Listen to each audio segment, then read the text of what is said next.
Alright everybody, what's up? Welcome back to the Hotshot Haulers page. So today we're going to do some talking about the snowball effect of people taking cheap freight. I want to kind of tell you how it snowballs, rolls downhill, and we end up in the position we are, of everybody complaining about low rates, which people are correct. Rates are low depending on where you are. And there's reasons why, so I kind of want to explain my perception of why that happens, and we'll go from there. But before we get started, don't forget to smack the thumbs up on this video, and I also want to thank everybody for joining the Patreon. I am doing one-on-one help with people trying to get in the hotshot industry. Honest, good help. There's people in the Patreon that will vouch for me, so feel free to reach out to them. I can get you in contact if you're worried that it's just a scam, which it's not. I also want to thank everybody for hitting 1,000 subs over on my daily vlog channel. Show the ins and outs of what I'm doing, what I'm hauling every day over there. So thank you guys. The giveaway is coming from that, and we'll get into today's video. So the snowball effect of taking low rates. Alright, so got some notes here, and I kind of want to set the scenario up. We've got three people in this scenario. We have the customer, which is the manufacturer of the goods, the person that is shipping out the product. We've got the broker, and then we've got the hotshot hauler, which we're going to call, let's call him Tommy. So, customer, broker, Tommy. We got three people in this scenario, okay? So, obviously the customer is a manufacturer of the good. Let's just say they make air conditioning units. It is 40-foot load, but it's only, let's say, 5,000 pounds. Let's just use small numbers. Alright, so the broker has been getting this customer, the manufacturer of the air conditioners, business for years. Okay, so they have a load ready, they contact the broker puts it up on the load board. And then that's when we have Tommy. Tommy's new into hotshotting. He's got a 2020 F350 with a 40-foot PJ. These are some numbers that I want to kind of let you think about here real quick. Just say Tommy's got brand new equipment, so he's got a $1,000 truck note. All right, he's got $350 note on his trailer, and he's paying $1,500 a month on insurance. So Tommy's got $2,850 in expenses before he even hits the road. Let alone what he's got going on at home, mortgage, other vehicles, supporting somebody, whatever it is. Just saying, he's already got $2,850 before he gets started.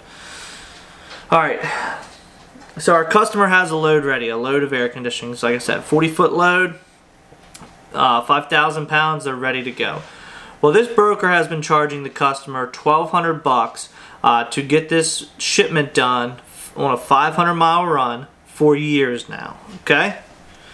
Customer knows it's a standard rate, so when they've got a load ready, they know already expecting they're going to pay $1,200. They send $1,200 to the broker. The broker posts it up on, Truck Stop or whatever, DAT, whatever load board they're using, for $1,000.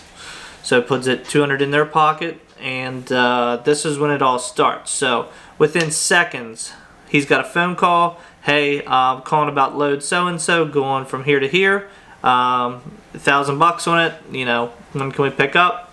They seal it in. Deal's done. Ready to go. Okay. Took 2 minutes. As soon as that guy posted it, someone refreshed the load board, was all over that load. Alright, so the next shipment comes up. Customer's got it. He already knows it's going to be $1,200, passes it on $1,200 to the broker. Broker's like, you know what? Put it up for $950. Calls right away. We'll take it for $950. That's an extra $50 in the broker's pocket. And just keep thinking this happens and happens and happens. Down to, when I was making my notes, say 80 cents a mile. Somebody's desperate to get out of that area, so this is what happens. So let's just say customer's got another load ready, $1,200, ready to go. Broker puts it up for $500, $1 a mile, full 40-foot load at 5,000 pounds. Tommy calls up. Tommy says, hey, I'm in the area. I've been looking for a load. I'll take that for $500. Pick up today. Deliver first thing tomorrow morning. Okay, great. Shipment's booked.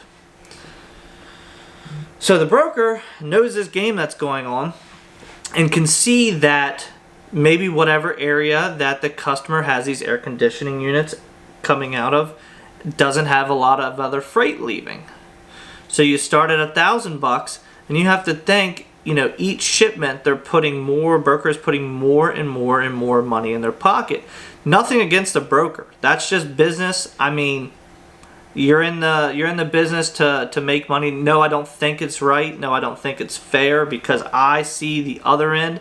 You know, some brokers have never been in the driver's position or an owner-operator position, so I see the other side. So when I broker, you know, vehicles out, I'm trying to get a fair rate for the person hauling the vehicle. Little kickback for me, not much, but that's not the part of the story.